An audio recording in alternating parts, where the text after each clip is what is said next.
The arrival of the docking bay of Station 14 buzzed with alarms and flashing lights as the incoming vessel slowed its descent into the hangar.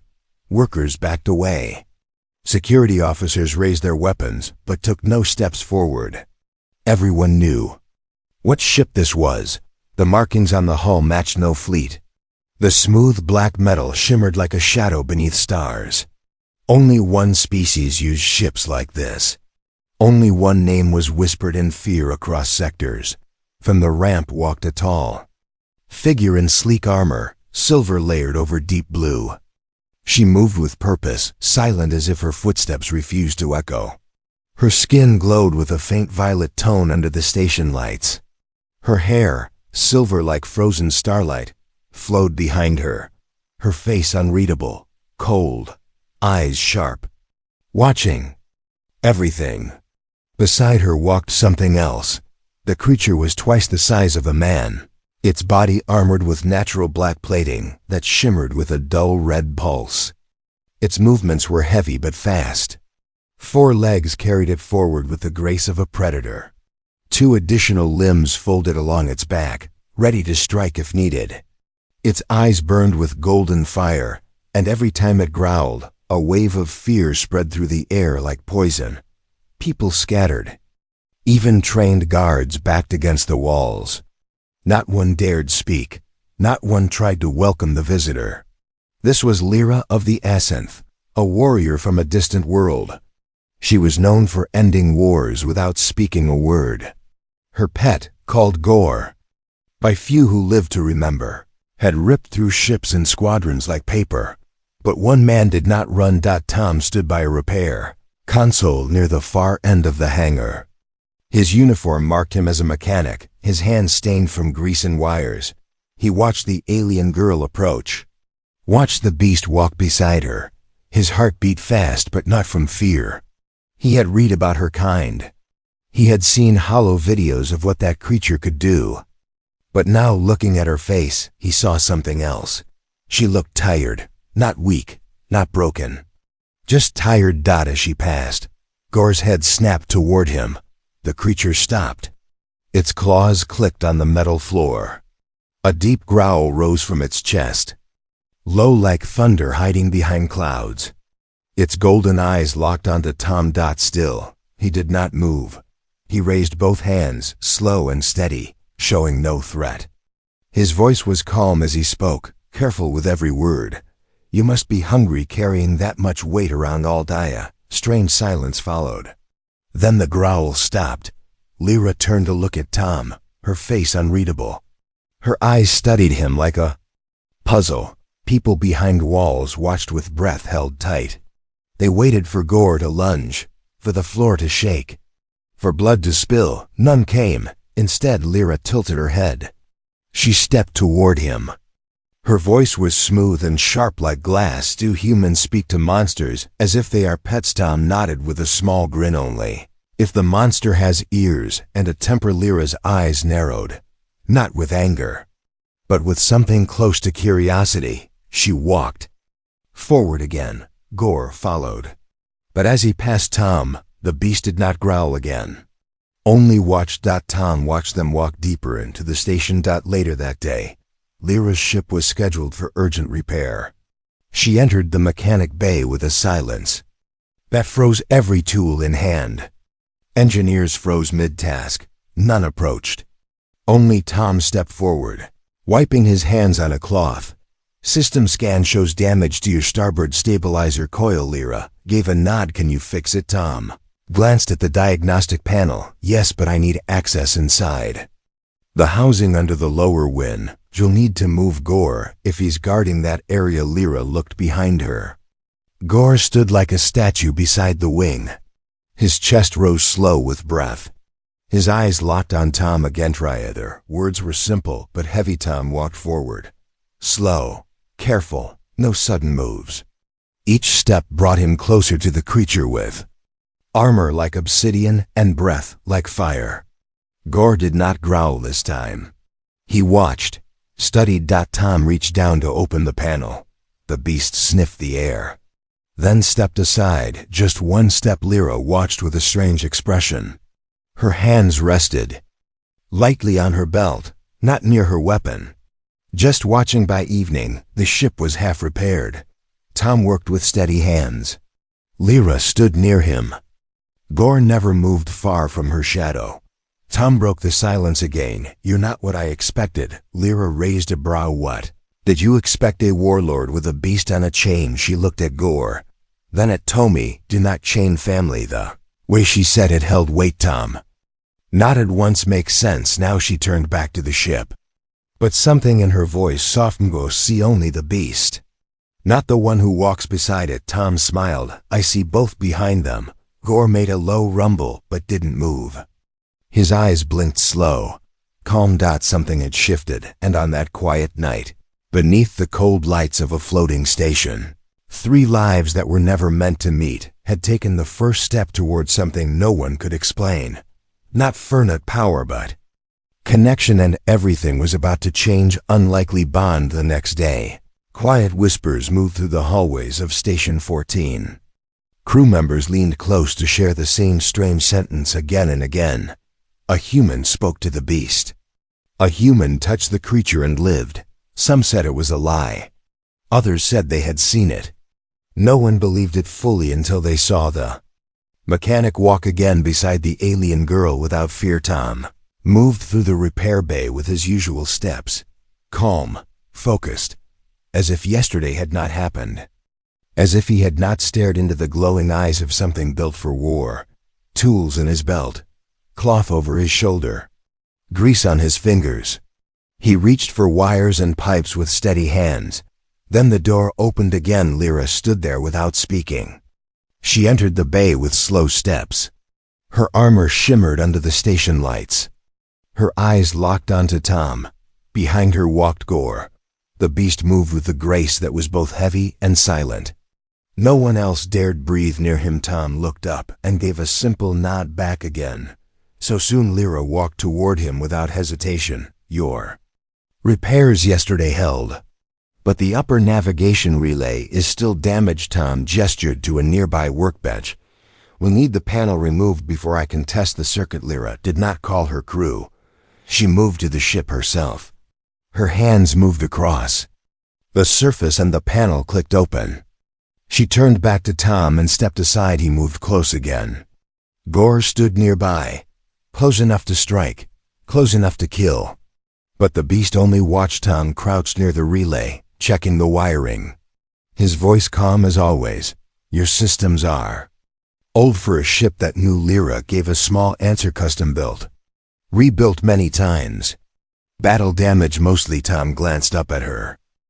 "You fight often?" Lyra looked at Gore before answering. "Not for sport, only for survival." "Only when forced." Tom nodded slowly. "Sometimes fighting is the only way people listen." Lyra leaned against the ship frame. Her voice held no pride. "Just wait. They listen, but they do not understand." Tom stood up, wiped his hands, looked her in the eyes. "Maybe you want them to understand more than fear." Lyra did not answer. But something in her expression shifted that evening. She returned again. This time she brought a small toolbox from her ship. She sat beside Tom while he worked. She asked about human ships, human tech, human life. He answered with simple words. He never tried to impress. He never asked for stories of war. She noticed Gore stayed near the entrance. He watched every hand that moved, every spark that flew from metal, every glance sent toward Lyra, but he did not growl. Not once on the 4th visit. Tom offered Lyra something strange. A sealed pack of human snacks, salted dried roots. He placed it on the bench without a word. Lyra picked it up, opened it, tasted one. Her face did not change, but she finished the pack slowly. Tom smiled. "That means you liked it." Lyra blinked once. "It means I did not dislike it." That made Tom laugh. The sound filled the empty bay. Lyra stared at him. Her voice quiet. "Humans laugh, even when nothing is funny," Tom replied, without looking up. "Sometimes, laughing is how we stay sane." That night, Gore moved closer than ever before. When Tom sat beside the control panel to rewire the CUM system, the beast approached. Heavy steps, breath like wind through broken vents. It stood behind him and lowered its head near his shoulder. Tom did not flinch. Lyra watched carefully, her hands ready. Not to strike, but to command if needed. Gore sniffed Tom once, then sat down with a low huff of air. Tom glanced back with a raised brow. Is this a good sign? Lyra gave a slow nod. Very good. He does not sit near strangers. Not ever. Tom leaned back against the ship. Then I must be less strange now. Lyra looked at him for a long moment. Less strange than most. The next day brought more attention. Other mechanics stopped by the bay pretending to check their schedules. Engineers passed twice just to see. No one spoke to Lyra. No one dared step near Gore. But they all watched Tom, the human who sat beside a killer. The man who handed tools to a girl who once destroyed fleets. Tom ignored them. He only spoke to Lyra, joked with her, asked questions no one ever had the courage to ask her. What was your home like? Do you ever get tired of traveling? Why did you bring Gore here instead of leaving him on your planet? Her answers came slow at first, then more freely. My home is gone. Burned. During a siege I travel because I cannot stay anywhere. Gore stays with me because I am all he has. And he is all I have left. Tom listened without breaking the silence too quickly, then said, that sounds lonely. Lyra looked down for a moment. It is. He offered. No advice, no lecture, no pity. Just silence that let her speak. By the end of the week, Gore no longer followed Lyra like a weapon. He walked beside her like a partner, still dangerous, still alert, but no longer growling. Especially not at Tom. Once, when another worker dropped a large crate and startled Lyra, Gore leapt forward. But when Tom raised a hand and said, easy now, the beast stopped, looked at him, then backed away. Lyra said nothing.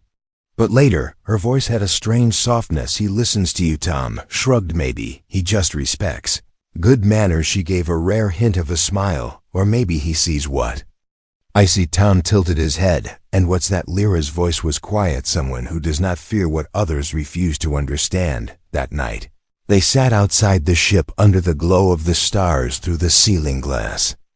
No alarms, no weapons, just quiet breathing. Tom leaned back and looked at her, her armor removed. Her face softer than before. Gore lay curled behind them, eyes half closed. Lyra spoke first. Why are you not afraid? Tom thought for a long time before answering. Maybe because fear is loud and tiring, and I'm just tired of being afraid all the time. Lyra looked at the stars. So am I. Two voices, two lives, one strange bond. And in that silent hangar, something began to grow that even war could not crush. Something that no one expected. Something that only a human and a warrior with a deadly pet could understand. The threat. The station lights blinked softer that morning. Outside the docking bay, silence hung thick like fog before a storm. Something felt different. Engineers walked faster. Guards kept their hands near weapons. Whispers traveled through the metal walls like cold wind passing through open pipes. Tom stepped into the mechanic bay with his usual calm walk. His tool belt rested on his waist. His eyes scanned the room. Nothing seemed broken. Nothing seemed urgent. But something felt wrong. Like a sound missing. Like a shadow that should not be there. He looked toward the far side of the hangar where Lyra usually stood near her ship. She was not there. Gore was not there either. Tom moved across the bay with careful steps. He passed two junior workers who quickly looked away. One dropped his wrench. Another whispered something before running out. Tom walked faster now. He reached the ship. The ramp was down, the lights inside dim. He stepped inside without waiting for permission. Lyra stood near the control panel. Gore sat beside her like a statue carved from night. Both looked toward the door as Tom entered. She spoke first. You should not be here today. Tom raised a brow. Why not? She hesitated. Her voice was low. Something is coming. I felt it this morning. Gore felt it too. Tom stepped closer. What is it? She looked toward the wall where wires ran like veins across the cold skin of the ship. I do not know. But I have felt this before. Before attacks. Before betrayal, Tom nodded slowly. Then we find out before it happens. Lyra turned to face him fully. You do not owe me this risk. Tom stepped even closer. His voice firm. Now maybe not, but I owe myself the truth. And I trust what you feel behind her. Gore's golden eyes blinked once, slow, watchful. Still later that hour, the warning became real. In the command center of the station, a group of senior officers gathered behind closed doors. Their voices rose in sharp arguments. Words like threat and security and removal echoed through the hall. One name repeated again and again. Lyra. They had tolerated her arrival, but now she had stayed too long, gained attention, and worse, built trust with a human. To them, that was danger, unpredictable, unacceptable. They made a choice in secret. She would be removed quietly. If she resisted, the beast would be put down first. No trials, no questions. Just silence after action. But secrets do not stay hidden when Gore walks nearby. From the far end of the station, the creature lifted its head. Its ears twitched. Its breath grew deeper. Lyra turned her head slowly. She felt it too. Tom looked up. From his work, he watched Lyra's eyes narrow. Watched her hand move near her blade even though no threat stood nearby. She whispered, "They are coming." Tom reached for his device. "I can warn someone. I know people. I can talk to the head engineer. He owes me." Lyra shook her head. "Words will not stop bullets." Gore stood now. His body tensed like coiled steel. His claws clicked against the ship floor. Tom took a slow breath. Then we prepare. Moments later, 3 armed men entered the bay. Uniforms clean. Faces calm, but weapons ready. They did not speak to Tom. Their eyes went straight to Lyra. One of them raised a scanner. "We need to inspect your vessel for security reasons." Lyra gave no reply. Another stepped forward. "Step away from the beast, please." Gore growled, low and deep. The floor seemed to tremble. Tom stepped between them before Lyra could move. "I can handle this. Let me talk." Lyra grabbed his arm, her grip firm. "If they shoot, I cannot protect you." Tom looked at her with steady eyes. "Then we make sure they don't shoot." He walked forward with both hands raised. "Easy now. She's done nothing. You all know that." She fixed her ship. She stayed quiet. "You have no cause." One of the guards glanced at the others. "Orders are orders." Tom stepped closer. "Then your orders are wrong. Because if you shoot here, in this bay, with fuel tanks near and tools scattered, you risk the whole station." The men paused. One lowered his weapon slightly. Then behind them, a 4th man entered. His uniform marked him as command. His eyes cold. His voice colder. "This is not your concern, mechanic. Step away." Tom stood his ground. "It became my concern the moment you decided fear was more important than truth." The commander nodded once. That was enough. He raised his hand. The blast hit before the order finished. A silent flash of energy lit the bay. Lyra moved faster than thought. Her hand caught Tom and pulled him down. Gore lunged forward with a roar that cracked the air like thunder. One of the guards flew backward. Another dropped his weapon and ran. The commander stumbled. Gore did not strike to kill. He blocked. He shielded. His massive body between Tom and the line of fire. Energy bursts bounced off his back like sparks off stone. Tom looked up from the floor. His side burned. His ears rang. He saw Lyra above him, her eyes wide. Her face pale. "You were Hythe." Shook his head. "Just grazed." "I'm fine." Gore roared again. But this time the sound was not wild. It was controlled. Directed. The remaining guards dropped their weapons. The commander ran. Gore stood over Tom like a living wall, his breath heavy, his body still. Lyra knelt beside Tom. "Why did you stand in front?" Tom smiled weakly. "Because you've stood alone too long." Lyra reached out and touched his face, her fingers soft for the first time. "And now you bleed for me." Tom winced as he sat up. "Not the first time. I've bled for someone worth it." Gore made a low sound, not a growl, something close to approval in that moment. Lyra looked at Tom not as a mechanic, not as a human, but as something far more rare, someone who chose to stay, someone who faced fire without armor, someone who reached for her not in fear but in understanding, and in the silence after the fight, while alarms echoed faintly in the distance, a bond stronger than orders or species had taken shape, one that would not break easily between worlds. Next morning arrived with strange silence across Station 14. No alarms rang, no voices shouted, but every corridor held weight. Officers walked in pairs now, cameras turned faster, metal boots echoed louder. Fear had returned not because of a beast, but because a plan had failed inside the hangar. Tom lay on a padded bench wrapped in a thermal sheet. The energy blast had bruised his side and left a deep red burn across his ribs. His breath came slow but steady. A band around his chest beeped quietly. With each rise and fall beside him sat Lyra, her armor removed, her eyes never blinking.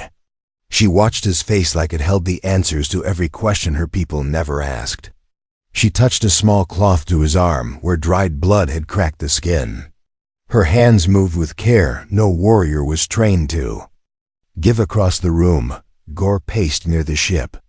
His claws scraped gently across the steel floor. His golden eyes watched the doors. His shoulders remained high with tension. No threat entered, but he refused to relax. Tom opened his eyes and tried to sit up. Lyra pressed a hand to his shoulder. You need more rest. Tom smiled weakly. You sound like a doctor. She shook her head. I only know how to stop pain, not heal it. Tom placed his hand over hers. You stopped it better than most. Gore let out a low sound like wind moving through stone.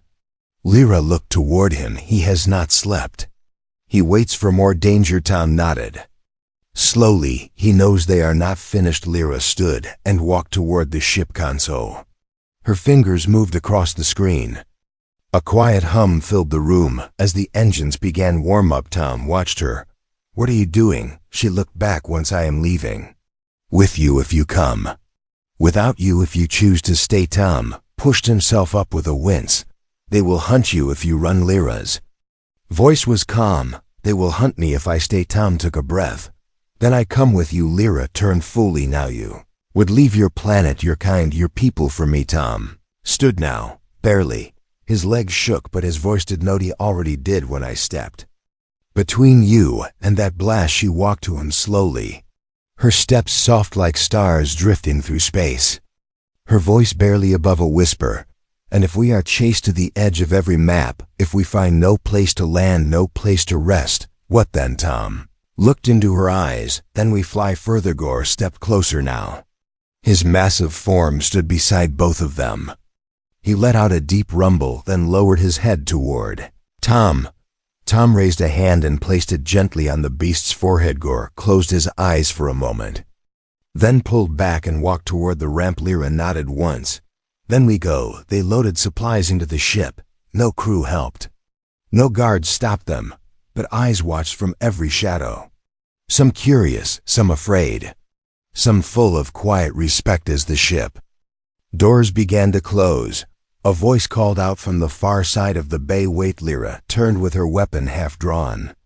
Tom stepped forward. A young engineer ran toward them. He held a small bag and handed it to Tom. You forgot your tools. Tom looked at the bag, then back at the boy. Keep them. You might need them now. The boy nodded without words. The ramp closed. The ship lifted off the ground. Engines hummed. Lights pulsed from the command tower. Someone sent an alert. Others tried to override the bay locks, but the system failed. Gore had already chewed through the station firewall an hour earlier. Quietly, without anyone noticing, the ship slipped through the docking gate and vanished into open space inside the cockpit. Lyra stared at the stars ahead. Her hands gripped the controls, her face calm, but her heart full of weight. Tom sat beside her with one arm wrapped in cloth. His gaze followed the blinking lights across the panels. He turned to her. Where are we going? Lyra answered without looking away. Somewhere maps have forgotten. Tom leaned back in the seat. Sounds like peace behind them. Gore rested near the door, his head low. his breath steady. For the first time in many days, his body no longer shook with alertness. Lyra reached out and placed her hand over Tom's eye. You gave up your world for me. Tom squeezed her fingers gently. No, I found a new one. Silence wrapped around them like a blanket of stars. No sounds but the soft hum of flight. No voices but their own. No more orders, no more threats. Just a bond built in danger, now carrying them toward something unknown. Lyra leaned back in her chair. My people will never understand this. Tom closed his eyes. Then we live a life they cannot explain. The stars outside the window grew brighter. Planets passed in the distance like forgotten memories. Space stretched before them like an open road with no walls. Tom reached for a nearby terminal and tapped through old star maps. There's an old trade route near Sector 7, abandoned, unused, empty. It might be safe. Lyra nodded. Plot the course. Tom smiled. Yes, Captain. She turned to him with a rare soft look. Do not call me that. Tom shrugged. Then what should I call you? Lyra paused. Call me yours. Tom looked at her. No words followed. He just reached for her hand again. Behind them, Gore let out a soft sound, not a growl, not a warning, just peace. Ship moved forward into the unknown. No chase yet, no fire behind them, just open space and the quiet beginning of a new story. Together, they left behind war titles, fear labels, pain names. Together, they wrote something else with every mile, something rare, something real, something between worlds. The choice. The stars outside their ship looked calm, but the silence was not peace. It was only waiting. It was the still breath before a storm. No one could see inside the ship. Lyra adjusted the course controls. Her fingers tapped across blinking buttons. The map showed them drift in close to the outer rings near an abandoned station where no law held power and no fleet dared follow. Tom stood near her, watching every move, not because he feared a crash, but because he trusted her more than he trusted space. Behind them, Gore rested near the supply crates, his massive body still, but his ears twitched with every sound. He heard things before machines could. He felt threats before scans detected them. Tom broke the quiet. Do you think we will be safe there? Lyra did not answer right away. Her eyes stayed fixed on the stars. Then she spoke. Safety is not real out here, only choices. Tom nodded slowly. Then we choose what we can protect. Before she could answer, a red light blinked on the console, then another and another. One by one, they flared like warnings from the future. Lyra stood quickly. Her hand flew across the panel, her voice steady. 3 ships just dropped out of warp, fast engines, sharp turns, no broadcast signal, weapons armed. Tom moved beside her. Can we outrun them? She looked at him with calm eyes. No. Gore rose from his place, claws ready, body tense again. Like the day back on the station. Tom stepped forward. Then we talk. Lyra shook her head. They do not come for talk. They come for correction. They come for silence. Tom clenched his jaw. So they sent hunters. She nodded once. And they know who we are. The ship shook once, not a hit, just a warning shot from behind. The message was clear. Stop or be stopped. Lyra turned to Tom. You can still take the escape pod. It will launch into drift. Their scans will not chase it. You will be safe. Tom stepped back. You already know my answer. Lyra looked at him long, her face unreadable. I knew, but I still had to ask. The second blast came closer. This one brushed the hull. The sound echoed like thunder trapped in metal. Gore growled now, his body low, his breath sharp. His claws dug into the floor. He waited for command. Tom walked toward the control panel and pulled open a manual override. We give them one chance. Send a message. Tell them we will not fire unless forced. Lyra sent the signal short and clear. Then wait. No reply. Only the third blast came this time. It hit the wing, not enough to destroy, just enough to warn again. Lunged forward and slammed his claws into the ground. The noise shook the floor, but Lyra raised her hand and he stopped. Tom took a breath. Then we fight not for blood, but for freedom. Lyra stepped beside him. Together, Tom turned to the weapons console and activated shields. They powered up slow, but strong. The hum grew louder with every second. Enemy ships moved closer now like wolves around prey. No words, no voice, no mercy. Lyra looked at Gore. Defend the ship. Do not leave unless I call you. Gore blinked once, then moved to guard the main door like a wall of living steel. First shot came hard and bright. The shield caught it, but sparks flew across the panel. Tom held the controls steady, his hands shaking but his eyes focused. Lyra fired back one shot straight through space. It missed by choice, a warning. Enemy fired again, 3 blasts in a row. One grazed the hull, another hit near the thruster, the last hit direct on the rear. Engine alarm screamed across the ship. Tom shouted, "Engine down," switching to manual power. Lyra kept firing, not to destroy, but to disable. Her aim perfect, her focus sharp. One enemy ship drifted sideways. Engines flickered, it spun and vanished into the dark.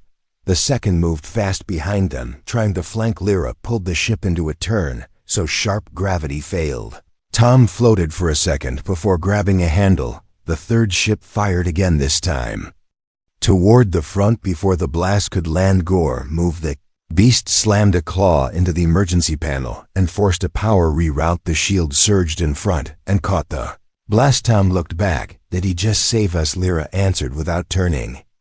Knows what we protect. The second enemy ship launched a final strike, a direct hit aimed at the cockpit. Lyra saw it coming. Her hand moved without thought. She pressed a button near Tom's chair. A small barrier rose in front of him. Just in time, the blast hit the ship, shook lights, flickered, metal screamed, but they were still flying. Smoke filled the cabin, wires sparked, alarms rang. Tom coughed once, then looked at her, still alive. Lyra's eyes met his, still together. Gore stood between flames now. His armor burned, his breath heavy, but he did not fall. Then a new sound came, a signal from the second ship. It backed off the weapons, powered down. The third vanished into warp. Tom watched the screen. They are leaving. Lyra nodded slowly. They tested us, and we did not break. Tom leaned against the wall, his legs weak, his heart loud.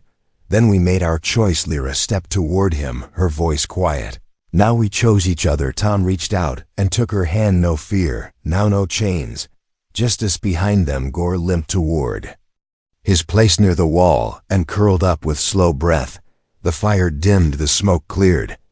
The ship drifted quiet again, damaged but flying, broken but not beaten. Tom sat beside Lyra in the pilot chair, where now she answered with a tired smile. Somewhere warm, somewhere without maps. He leaned back. Sounds perfect. Lyra looked at him and spoke softly. You are not what I expected when I arrived at that station. Tom replied with a grin. Neither are youth. Stars outside blinked, slow and peaceful. The ship moved forward through the black sea of quiet. No enemies, no orders, no watchers, only 3 souls bound by choice, by loyalty, by something that no weapon could destroy. And far from fear, far from rules, far from the world that once tried to control them, they lived not as fugitives, not as monsters, but as something far better, as family. The end.